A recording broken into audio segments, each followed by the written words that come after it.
He's an old head. Youngins are really starting to get on my damn nerves. He's a purveyor of nonsense. He's a Georgia high school coaching job influencer. His favorite Bible verse is, Jesus wept. He's the man of constant sorrow, Chris Lamb. Yeah.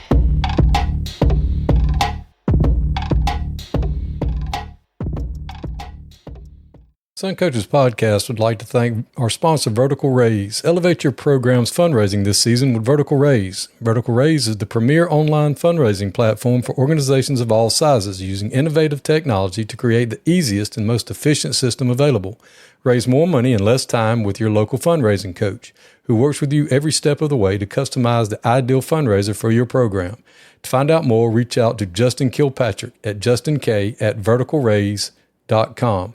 or follow at Vertical Raise, capital G, capital A, on X. Justin Kilpatrick is a territory sales representative. His number is 229-860-0057. Again, you can reach him at justink@verticalraise.com. Justin is good people. I've met him at a golf tournament this summer, and he's done a lot of good work for a lot of programs over the state. Reach out and see what he can do for your program. Welcome to Sun Coaches Podcast, and today got a special treat, a true Georgia legend, the current head coach at Blessed Trinity High School, Coach Ed Dudley. Thank you so much for being on with us. Coach Lamb, I appreciate it, my friend. This is exciting, and I'm flattered that you would have me on your podcast.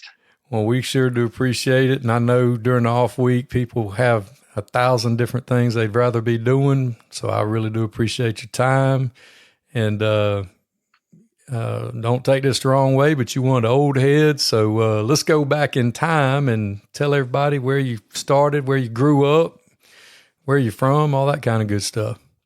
Yeah, Coach. So I was born in Athens, Georgia. A lot of people have heard of that. They've got a pretty good football team over there right now. I've got a daughter who's a cheerleader there. And my folks packed us up in the 60s and moved to Atlanta. And grew up, I got to play high school football for the great George Maloof at St. Pius in DeKalb County. And, you know, I can remember going off to college and people saying, "Hey, man, were you all state?" I was like, "Man, I grew up in DeKalb County." Like I might have been all backyard, you know, great high school football there in the 70s. Got to go to Rhodes College in Memphis, Tennessee and play Division III football, one of the definite high points of my life. Met my wife there, and my linebacker coach told me quite often, you know, "Ed, you're playing Division III because there ain't no Division IV." And I was smart enough to go along with that and really embrace it. And it helped me move forward. Started out coaching at Clark Central High School in Athens, Georgia. I tell people that was my master's degree in coaching. I sat at the knee of the great Billy Henderson and took copious notes and got yelled at a lot. And, you know, we had some pretty decent players and a great run down there. And wouldn't trade that for anything. My wife and I still talk about taking the 16 millimeter film to East Point to get developed and duplicated, and then driving back for the early morning defensive meetings on Saturday morning. And yeah, that was a thing. Yeah, it was the only place you could take it. Yeah, everybody had to drive there. There was a place in South Carolina that was right across, you know, just north of Savannah. There weren't very many places statewide where you could get your film developed. And if you wanted it back on Saturday, when Coach Henderson did, somebody had to go and sleep in the 71 Toyota Corolla, and that happened to be me and Lynn. And it was fun, you know, adventuresome, and we were winning. You can do anything when you're winning. And I went from there and spent some time with crazy Steve Brooks at Statesboro High School in beautiful Statesboro, Georgia, before it had kind of blown up. You know, it was right on the cusp of becoming a national treasure and a true powerhouse in football over there at Georgia Southern. And had it at my next. Now we moved a lot. We can get into that later, but we moved too much. But my next coaching job was at Darlington School in Rome, Georgia. I worked for the great Jerry Sharp, who taught me a lot about patience. And I was his offensive line coach for 2 years, and we had a lot of great players. had a good running back. Will Muschamp went on to have a pretty good coaching career and playing career at Georgia, as a matter of fact. We had a lot of great players in that group. And yeah, he wasn't bad. Yeah, he was decent. Mitch Jordan, who was a longtime head coach at Mount Perrin, he was on that team. We just had a lot of great players. We really did. And then spent 4 years as Ben Scott's defensive coordinator at Carrollton High School in Carrollton, Georgia. We had a good run defensively and won a lot of games, had a lot of great players, a lot of team speed, and a great track program. It was a lot of fun. And then I lost my mind and became the head coach at Buford for a short stint, 3 years, and we won a lot of games. And I got greedy, and I thought I needed to be a head coach at a big school, so I went to Walton High School in Marietta, Georgia, and spent 14 or 15 years there. And fabulous place. And all my kids were born there, and we won a lot of games. Went to Ware County, Georgia after that for 5 years. That was a blast. And had a short stint as the head coach at Carrollton High School again, and they asked me politely to leave, so I did. And went on to retired from the public schools and went to Wesleyan High School as an assistant coach and got to work for Franklin Pridgeon, a great head coach. And I spent 5 years at Winder Barrow High School, and now I get to be the head coach at Blessed Trinity. So that's my long and winding road. Over 30 years as a head coach and another 10 as an assistant. So it's been fun so far. It's been a good start. Well, that's awesome, Coach. I know we talked about a mutual acquaintance that we have that you ran across in Ware County. And when you said you went to St. Pius High School, he always called it St. Pius the X. The X, baby. I'm like, that stands for 10, right? We always laugh. We always laughed about that, and I see kids from St. Pius today, and I'll say, what's the X stand for? They get a big kick out of it. So, and then, one of Milt Miller, his son and I were roommates at Georgia Southern, and he loved Coach Scott. Oh yes, they were bestest of buddies, and they called him All Right Then Ben. And he told, all right then, because he was always talking. All right then. And then they said that the story was, the way they got that story was, y'all had some big lineman kid, and Coach Scott got mad or something and jumped on the kid's back and was like kicking him in the butt and trying, run or something. And he said, son, my grandmother can run faster than you. And the kid ripped his helmet off and was crying. He said, well, all right, then. Let's get her up here. Let's get her up here and see how she can play. Yeah. So Milt used to say that all the time. He'd go, well, all right, then. Let's get her up here. See how good she is. No matter what we were doing, he would say it. It's like, hey, Coach, let's go here. Well, all right, then. Let's get her up here. And I'm like, where'd that come from? All right, then, Ben. That was him.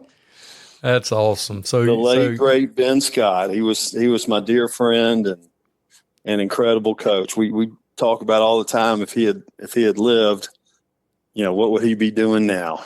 So. Man, just the number of awesome people that you got to be around as a younger coach. So very fortunate, Chris. You don't get to lay your whole life out, and I kind of stumbled into a lot of those opportunities. The one at Clark Central, my dad taught a Bible study in Athens, and he heard they were looking for a linebacker coach. I sent him a FedEx, man. That was before just about any kind of fast communication, cell phones, any of that stuff. And I sent him a FedEx letter overnight with my resume in it. Coach Henderson actually called me back and said, hey, can you be here tomorrow at 9 a.m. for an interview? And put my young bride in the Mazda 626 and drove overnight to Athens, Georgia, so I could, get a chance to just interview there. And then I got the job and got to learn a ton. Just very, very fortunate. Yeah, you go back. A lot of people ask, want to know, how do you know all these people? How do you get the job stuff, whatever. And I'm like, well, there's really 6 trees. Coach Henderson's one of the roots of the tree. You hear people all the time say he's a Henderson guy. I did not know you were a Henderson guy. Yes, sir. I am a Billy Henderson man, molded by the best. And, it's, and we were talking off the air earlier just about how, he was such a great delegator that, he gave you a job to do. He held you accountable, made sure that job was done on that week-to-week basis, but didn't really micromanage you, expected you to kind of figure it out. And that's, where Ben Scott and I got to be friends and got to coach with Chuck Conley, who won an awful lot of football games at Screven County. And we had Brady Sigler. We had an incredible coaching staff, John Barnett, sweet Bobby Knox. And, Coach Henderson was a tough taskmaster. He expected you to do your work in the classroom to the best of your ability. Anytime we had an event, you had to show up in a coat and tie. Or, he was going to send me home from our Tiff County game early on. We were loading the bus, and I didn't have a coat and tie on to ride a bus to Tifton, Georgia, from Athens, Georgia. And he was like, "Coach, you're going to have to go." And I managed to scrounge up a coat and tie in about 5 minutes and get my proper seat on the defensive bus. But, he was. You figured it out. Yeah, it's exactly right. And that's an expression. We were talking about Coach Miller, and that was another one of Ben Scott's big expressions, was figure it out. And I darn sure did. So fabulous experience. So your first head coaching job, how was that?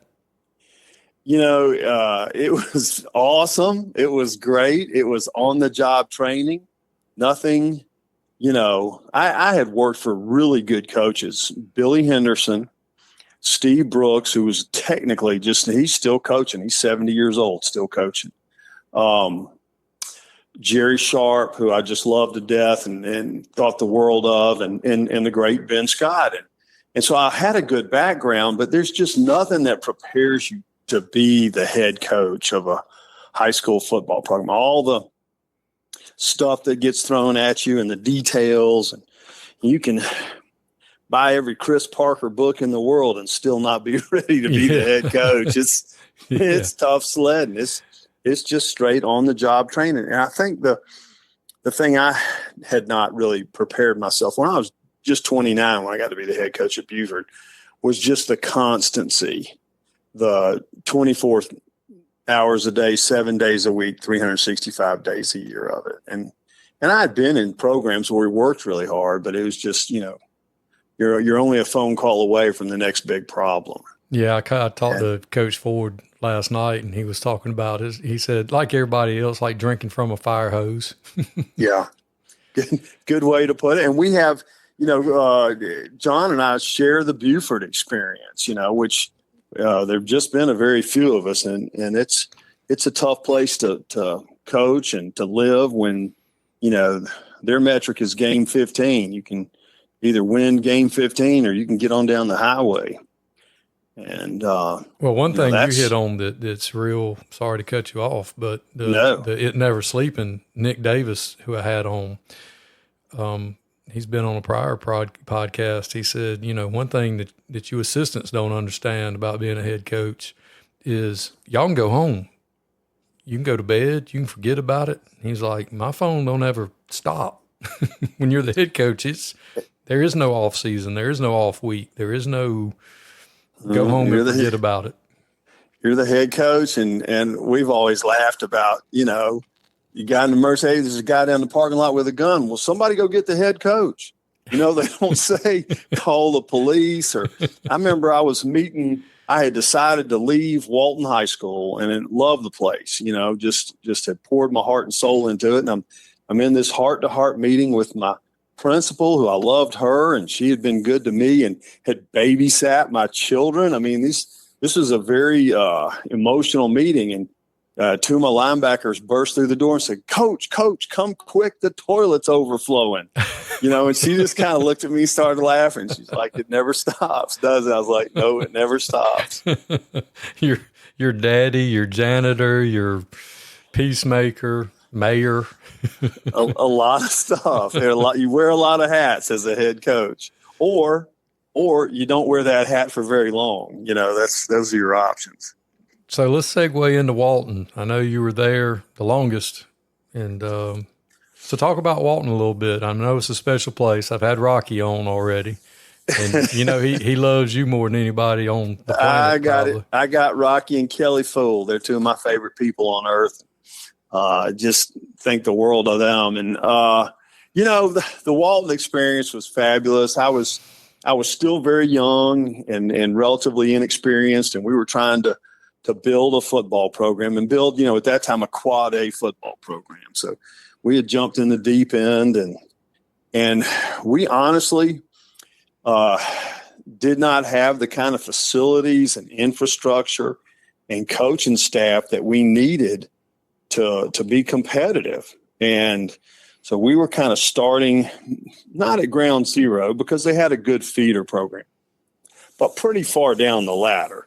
And we really had to build everything up from the ground up. And the best thing I ever did, I hired Dave Hunter at Brookwood High School to come over and do a consulting job with us. And man, I don't think I didn't pay him very much money at all to come over and work as hard as he did to kind of straighten me out from a booster club standpoint, a fundraising standpoint, a staff organization standpoint.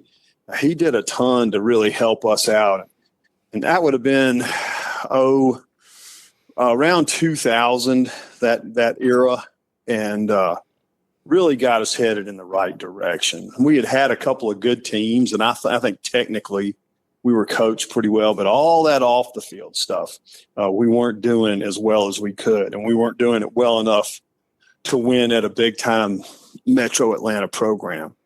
And so that kind of kicked us into high gear, and we built a field house, we built a stadium, and kind of got the thing up and running, kicked some tires and lighted some fires and turned around. We had a couple of good teams, never did win a state title or anything, but we had some really good teams and good players. A lot of D1 kids came through, and they're still doing it. Daniel Bruner's doing a great job over there. Yeah, that's a different universe for me, but listening to you guys talk about how special that place is and listening to different people that have been there, it doesn't change. Right. And we sit around as old coaches and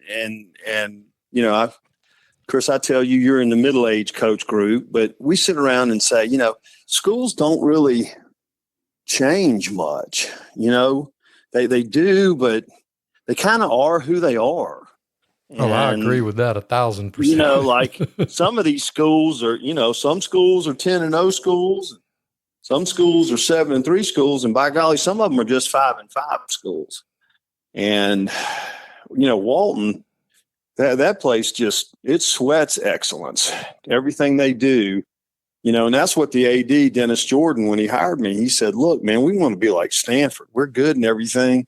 We want to be good in football too. And that kind of became our motto. We want to be good in everything and not just spring sports or, debate or cross country, or man, with 400 kids in the band there. And you look at places like Lowndes County High School, in another geographic part of the state, and they're kind of like that. They got 400 kids in the band, and they probably have 500. And they're good in all their sports, and they're good at debate. We want to be good at everything. So as a football program, we had to step up to the level of the rest of the school, quite honestly, which was that's different. Yeah, you hit on something right there about schools being what they are. I mean, it's funny when we talk about going to interview for head coaching jobs or any job really, is doing your research. And, you can think you're going to go in there and change you're not. And, like, remember when Bowden was down? Yeah. And everybody was saying, well, they're not going to stay like that. They're not going to be down long. And they weren't. And they weren't. Or we say that, and I just picked them as an example.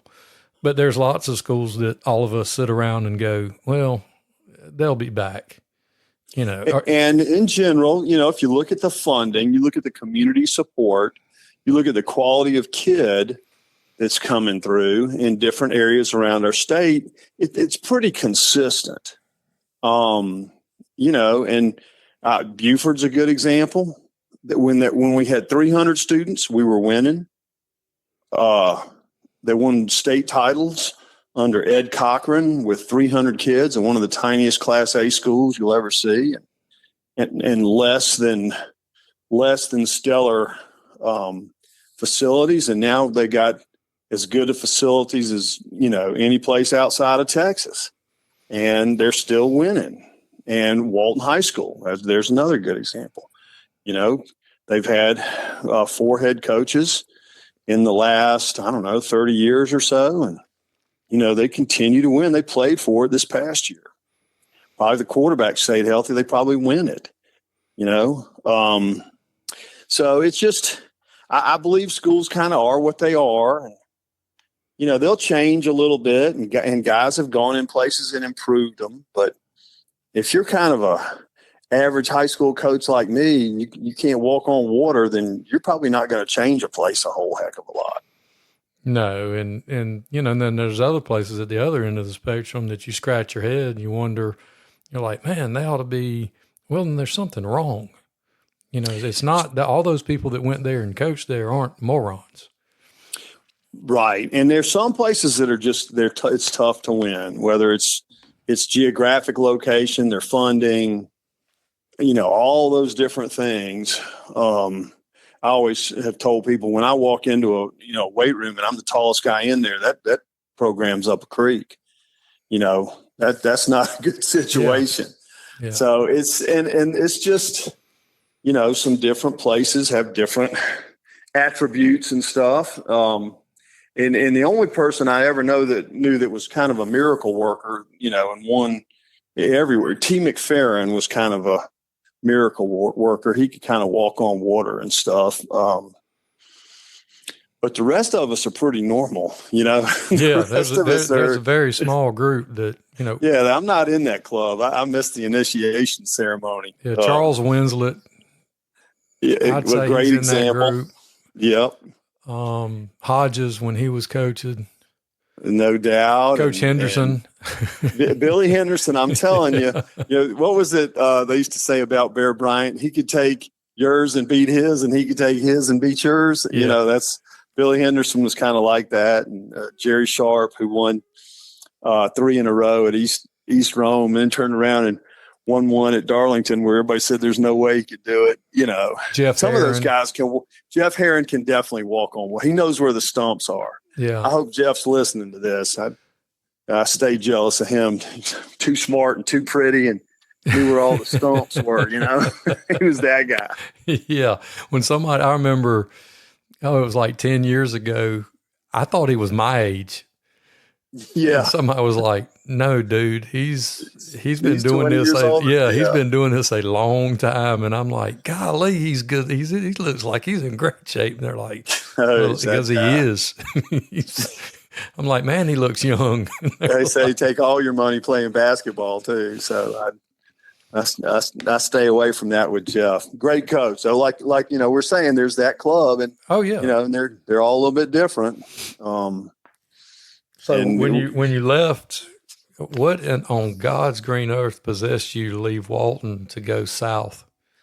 You know, I mean, I'm a South Georgia guy. I'm just trying to. We love Waycross. Now, Waycross is near and dear to my heart.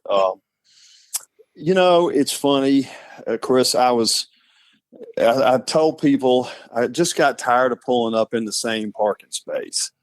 You know, I'd been there for 14 years, and I live right beside the school, and walk to school most days. And I just kind of decided I needed a new challenge, something new to do. And I'm not saying it was smart, but it's what we end up deciding to do.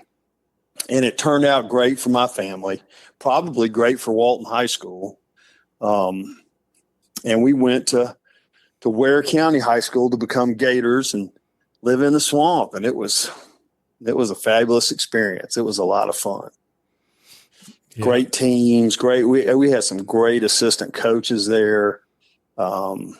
Just can't say enough good things about that community and that place. And, we always say that's one of those places just kind of is what it is, right? I mean, it is elite at high school football and a lot of things.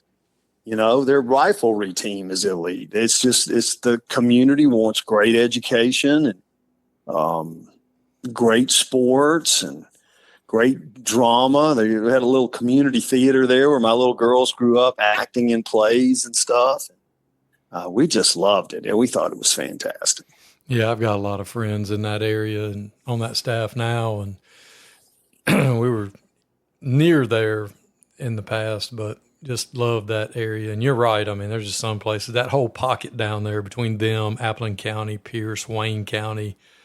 I mean, just Clinch. Going down, yeah, that whole area down there. And I mean, you don't go far and you hit Cook, Fitzgerald. I mean, that. Just love the small town atmosphere. People always ask me, what's the difference between, North Georgia football and South Georgia? And they're always looking for something technical or the speed of the game or the toughness of the kids. But really, it's just the community spirit, which, it's hard to build in Metro Atlanta. But you see the best teams, the most successful teams do build that community spirit.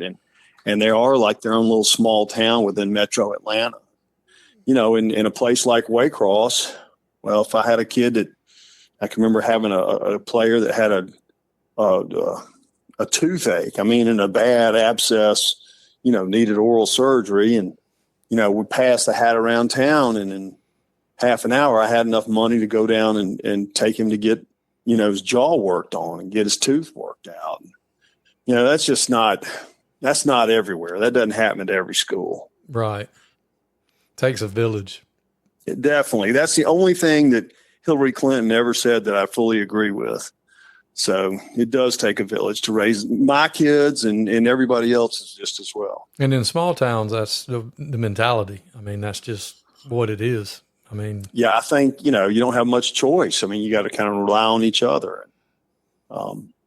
We enjoyed it. We don't ever talk about Ware County Gator football without getting big smiles on our faces. And then you feel the call back to home. Well, not home, but going back somewhere where you started, where one of your right. They gave it the whole college try, and I tell people all the time, I'm quite proud of the fact that I got fired for not winning enough games. It wasn't anything immoral or unethical, and some things just don't work out, and maybe the Peter principle, you rise to your level of incompetence. That might have been in effect, but man, that was definitely a crash and burn, and you bounce back from that, just like my high school coach George Maloof taught us. You get knocked down, you get back up. It's what was Wesleyan like? I mean, you kind of got to go home. Wesleyan was interesting. It was good. I had my nephew Chip Myrick, who's the offensive coordinator over there. He was defensive coordinator at the time. I went over there and I thought I was interviewing for the defensive line job, and I walked in the door and they said, "Hey, we need an offensive coordinator." And I was like, "Oh no, I'm a defensive guy." And they were like, "Well, it's the job we got. Take it or leave it." And I said, "Well, I kind of need a job, so I'll take it."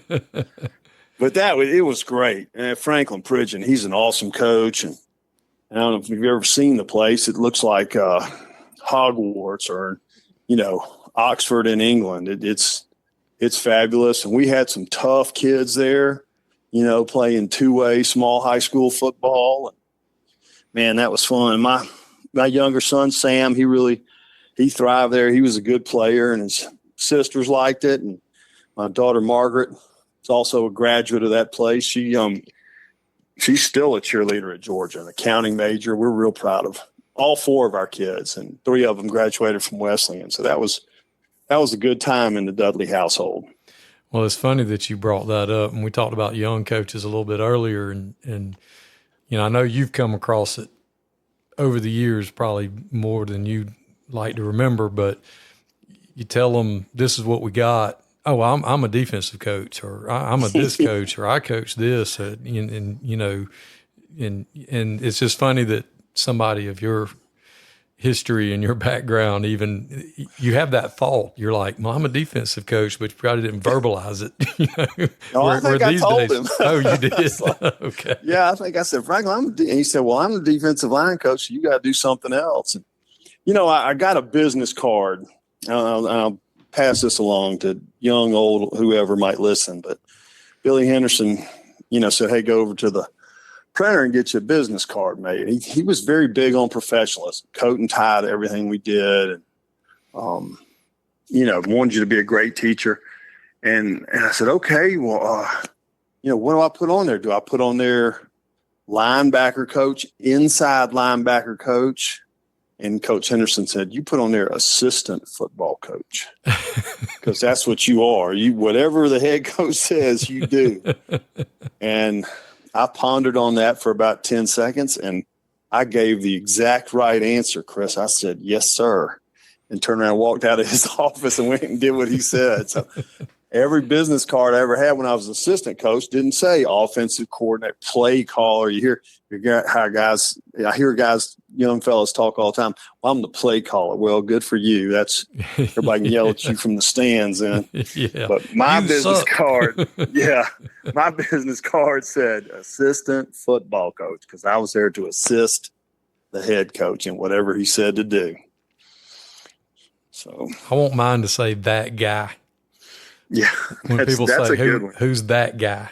That's, Yeah, we're still trying to figure out who they is. Ben Scott started on that 1984. We started looking for they, you know, because a kid would come running and said, they said to come in here and get a helmet. Yeah. Mm-hmm.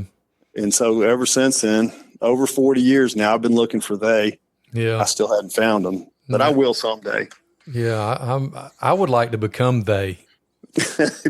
You will. Believe me, I'm a little closer than you are, but we all will at some point. But yeah, I wouldn't mind being. I tell people all the time. They're like, "What do you do?" I'm like, "I'm that guy." When somebody says, "Who's that guy?" I'm that guy. I'm the get back coach. I'm the whatever. Whatever it takes, baby. Whatever needs to be done. You see, just do it. Just do it, and if it's not right, just apologize, and that's not where the dummies go. Deal with why on Sunday. You know, Yeah, that's the thing. After, you know, the middle of the game is not a great time to start asking why. no, or the middle of practice or whenever. I mean, I try to tell young coaches that. I'm like, look, man, let's go pick these dummies up, or let's do that. That's not my job. Do what? It's all our job. That's right. Or as my dad used to say, fill your hands with some work, boy. Yeah, that's a good one. Yep. Coach, I don't think this is where these dummies go. Well, it's where they're going now. They're For right now. Nobody's going to trip over them. You're not having the start and tailback trip over the dummies. Yep, and we ain't got to get off the lawnmower to get them out of the way. And, you know, if the head coach wants to know where the dummies are, we can say, well, we put them here. Well, why are they there? Well, they had to be put up, and that's where we put them. And he'll eventually go, oh, okay, well, let's make sure next time they go here. Right. You're not going to get blowtorch too bad for that. It becomes an issue when he told you to put them X and you put them Y intentionally. Then, you know. Yeah. Then there's some explainification that has to go. Explainification. So you leave Wesleyan and you go to the 2Gs Winder Barrel Bulldogs. The double G Dogs for 5 years, and good experience, great town. We didn't have just a ton of success, but definitely enjoyed my time there. And you know, you're always learning and getting better, I think. And I definitely learned a lot out there and got better. And it's kind of bebopping along. We'd moved out there and thought that might be the last stop in the rodeo, and got an opportunity, got a phone call out of the blue and an opportunity to come talk to the people at Blessed Trinity and have a chance to come over here and coach. And it's been so far so good. That's I'll call the experiment so far so good. We had a good year last year, good coaching staff, most of whom were already in place. Good group of kids that come out of a good feeder program. They've been hammered on the fundamentals through 6th, 7th, and 8th grade. Hopefully we're going to work hard this summer and have a great year in the fall. That's what we're looking forward to. Did y'all do spring this year? We did not. So Tim McFarland, who was the head coach here for 11 years, he didn't do spring when he was here. And they were quite successful. They won 3 in a row, and I kind of looked at that. I looked at the academic load our kids are under in the spring, and I would say that was our number one factor. They're just tired by the time they get to May, the first 2 weeks of May. And then our seniors graduate that second week in May. So it just, I don't know. It's an experiment in progress. We may do something different next year, but this year we did not do it. So we're going to see how it plays out. Well, with OTAs and everything else going on in the summer, I really don't know if it's worth the headache of doing spring. It's definitely a values decision. I think that there's some benefit to doing. I mean, obviously there's benefits to doing it. I wonder, sometimes about college coaches coming by and eyeballing your kids, but I don't know that that's totally valid reason for doing it. And I saw somebody put on Twitter that it was our obligation to do spring when the college coaches. Oh, that ran me hot. I was like, no.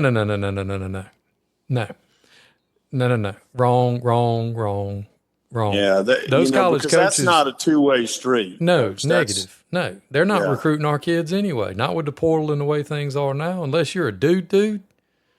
No, dude. Yeah, and then you don't need to try. So we've got a kid. We're not catering to them. Right. We've got a 5-star linebacker that you can't hide him from colleges. I have colleges come in from every one of the lower 48 states that know about him. And by the same token, there's nothing you can do in a drill with Ed Dudley that'll get them excited about recruiting me. So it's just, I don't know. I go back and forth on a lot of it. The portal, we could do a whole podcast on the portal, which I think is in the book of Revelations as a sign of the Antichrist. But, I can say that because I'm at a Catholic school now. I get to quote whatever I want to quote. But it's just a difficult decision about spring ball. And I think that, sometimes a look back at history is, your best clues to success for the future. And I just kind of looked at what Coach McFarland was doing. They won 3 in a row here, so they obviously were doing some things right. And he just didn't. He believed spring ball was too much for our guys. They all play 2 sports here. We only have about 900 students, and so we field 21 sports, so they're all doing something. And so we'll see. We'll see how it goes. I've generally been a big proponent of spring football, but I feel pretty fresh and ready to go, and I hope they do too. So over the years, just from the game, the high school game, what have you noticed, good, bad, indifferent, has changed? Well, the style of football is a lot different right now. They have this thing, the forward pass, that's really changed a lot of what we're doing.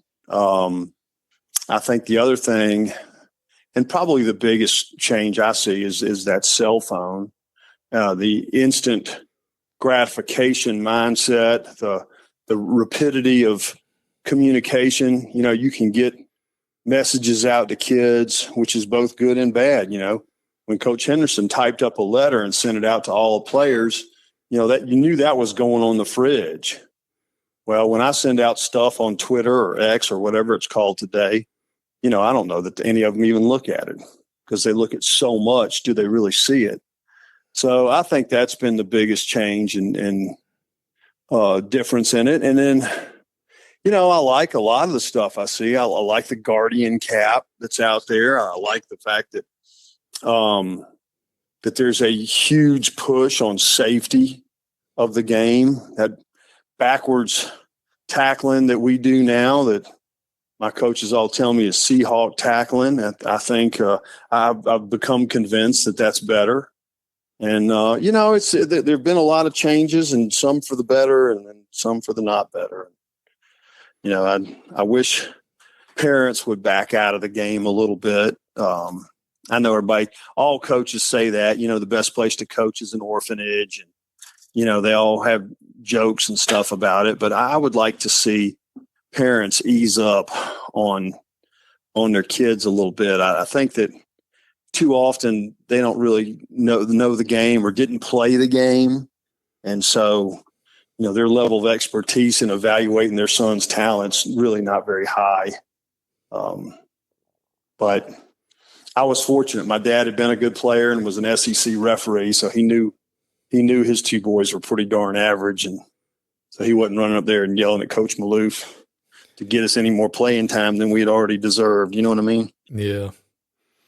Yeah, I was fortunate. My dad worked in a paper mill, so he wasn't able to be there. He worked shift work, so. So, yeah, my dad was out of town most of the time, because they traveled on Fridays to get to those Saturday games. Yeah.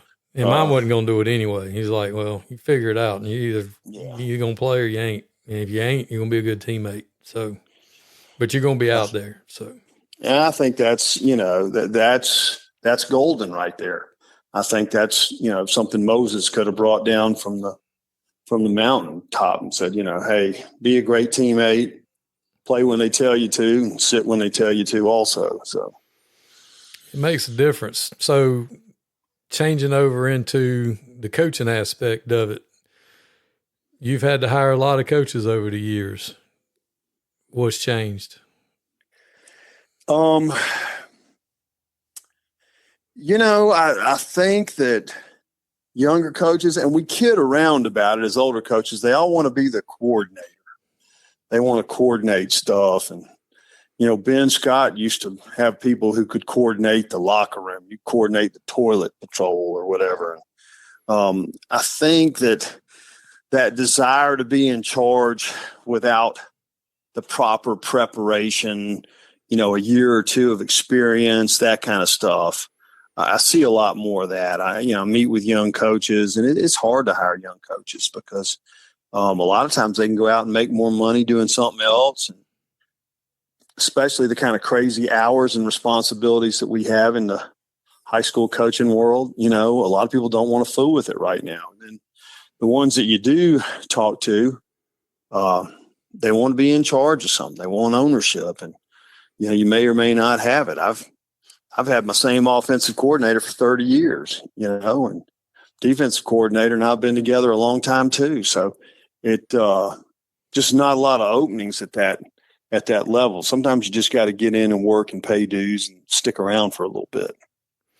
Well, so I think that's the thing I see more than, and then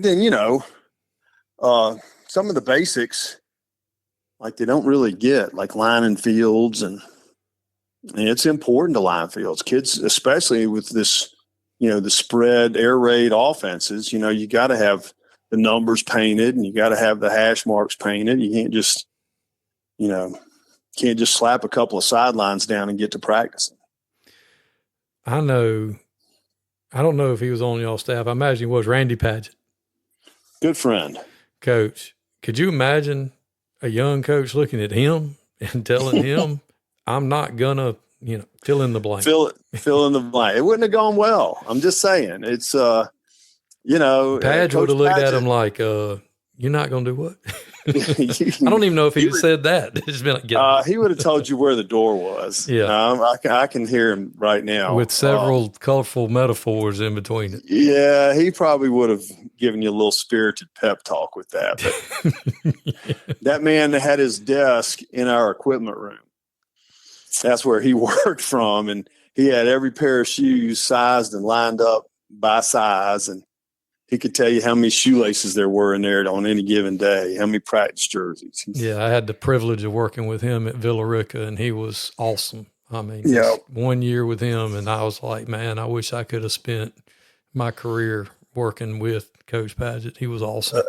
A real taskmaster. He was good, boy. Smart. I think it was his birthday yesterday, I believe. Yesterday or the day before, I talked to him then. Really? Yep. We decided we were all doing good for old people. That's all. I remember he was running the mesh concept, and he called it Z Shallow A. He was running shallow cross way before people started calling it whatever. Oh yeah, or whatever. But he called it Z Shallow A, and then it was Z Shallow A. He and Randy Paget and Brad Campbell. They kind of pioneered a lot of that forward pass stuff. You know? Oh yeah, and I mean we're sitting there running wing T, Rob Cleveland at Villaruca, and he kind of got Padge in there to kind of give us a passing game out of it. So Padge is sitting there looking at the double slot, old Georgia Southern Flexbone looking sets that we're running the wing T stuff out of, and he's having to engineer the passing game out of it, and he's able to figure out how to run, the follow and the shallows and the mesh and everything else out of it, and marry it into our terminology. And it wasn't huddle, so I mean we're getting handwritten, hand drawn. I still have it. And I'd save that, Coach. That's good stuff right there now. I mean, it's just, I just remember it was just, and the way he taught it was so simple. Like, Z Shallow A, you're the Z. I'm telling you what to do, son. Yes. All you have to do is know your position. Learn, repeat, and rinse, repeat, right? Yeah, it's pretty awesome. Well, you said earlier one of the things that moving a lot. And I have, and I try not to have a lot of regrets, but I really wish I had kind of stayed and been more patient, especially in my younger days. There's a move or two along I wouldn't have made, hindsight being 2020, which it's, there's no such thing as hindsight. So, you push forward and move on. And, anytime you move, and Ben Scott said it all the time, moving up means moving on. A lot of times if you want to climb that coaching ladder, you got to pack your family up and go. And, I got to make the key point in all that, which is you better marry the right woman. You better marry somebody who's bought in on this coaching experiment, that believes, that it changes lives and that it's worthwhile. Because if not, everybody's going to be miserable. And my wife was a college athlete and a high school athlete, and coached by really good people. And she was 100% bought in on the value of coaching. And a couple of years back, my surgeon looked at me and said, you really should retire from coaching. The stress has, ruined your heart and blah, blah, blah. And she looked him dead in the eye and said, "Doctor, would you retire from surgery?" She's like, that's who he is. He's a coach. He's, he can't just give that up.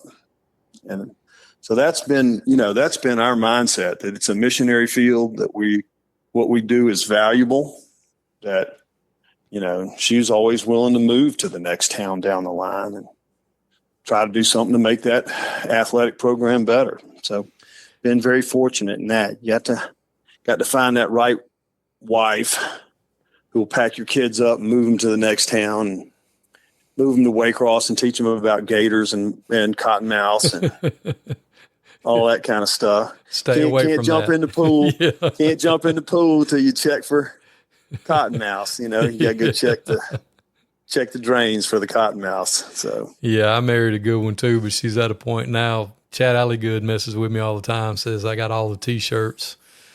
And I'm like, well, in my defense, all of my moves were vertical or for a raise. That's just what it is. I mean, you can pay me more money. Yeah. I can drive there. I'll take more money. I got to get my retirement up because I'm not going to be a head coach. Yeah. That's over. It's I missed my window. I would not be, and you would not be sitting where you are today without those moves.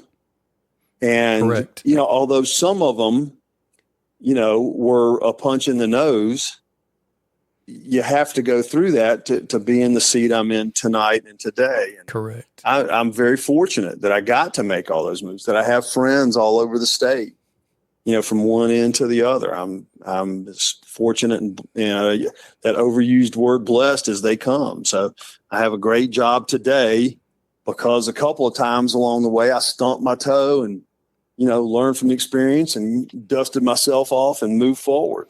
Well, I tell people all the time, I don't regret any decision that I've ever made except for one, because every decision I made at the time was the best decision I could make with the information as it was presented. And that's the way I think. I mean, right, wrong, or indifferent, that's just the way my brain works. Like you said, there's no hindsight. I have to think that at the time, with the information that was presented to me, I made the best decision I could make. I only have one time that I did not, but I got two, so you still got time. Yeah, well, got time. I should have taken the GA job at Duke baseball when I was offered. That's my one, because I would have moved just as much. And right now, not only would I have I'm a dissertation away from a doctorate, but I'd have a master's degree from Duke, and I'd probably be the head baseball coach at a mid-major somewhere by now, Yeah, you might, or I'd still be doing what I'm doing. Exactly. And that goes back to the whole hindsight thing. There's always that or it could be worse, Yeah, I could be bagging groceries at a Jimmy Joe's Quick Sack, Publix got good benefits. They do, and I think they're paying $13 an hour, Chris, if you want to. That's what I tell people all the time. I can go to Lowe's and tell you where to find nails. I can do that. And I have done a lot of that stuff along, and we've painted houses. Yes. We've done what it takes to make ends meet. Absolutely. I just try to get them within shouting distance. I've never got them to meet, but I can get them where they can holler at each other. And there you go. But that's, this business has been great. You've been such a huge part of it. So many lives touched. I'm so honored to have you on and finally get to talk to you, because, there's so many people that I know that know you and have worked with you, and it's like I've never really gotten to sit down and talk to you, and everybody's always told me, how awesome you are and how good it is to talk to you, and that like, you got to get Coach Dudley on. And I've always kept up with you and followed you, and we've communicated back and forth over the years, but never really, sat down and talked.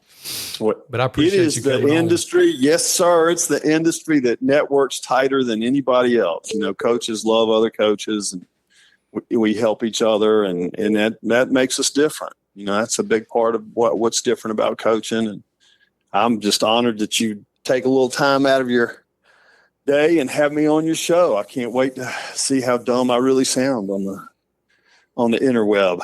Nah, it'll be great. But I sure do appreciate you being on with us, Coach. It's been fun, Chris. We'll do it again sometime. Thanks, Coach. Take care.